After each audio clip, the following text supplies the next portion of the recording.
Sept types d'installations sont déterminés dans cet arrêté, de A à G.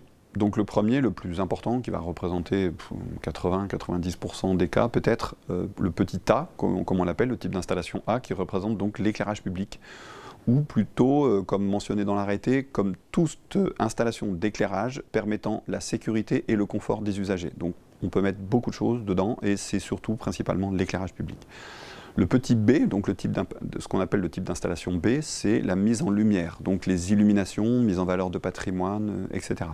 Donc il faut faire très attention à la définition du patrimoine, mais ça c'est quelque chose sur lequel il faudrait rentrer en détail un petit peu plus particulièrement. Il y a toutes sortes de patrimoine artistique, historique, technique, etc. Donc ça c'est le petit B. Petit C, éclairage sportif. Là, moins d'ambiguïté, assez simple, voilà, en plus très peu de contraintes.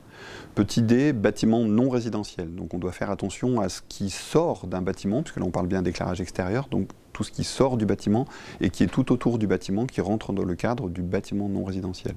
Petit E, les parkings non couverts ou semi-couverts qui rentrent dans ce cadre. Le petit E qui est en général très souvent lié au A, car ils ont des contraintes très similaires. Le F, qui est assez peu rarement utilisé, qui représente l'événementiel. Et le G, le dernier, les chantiers extérieurs. Pareil, donc les deux derniers étant des types d'installations qui sont relativement temporaires.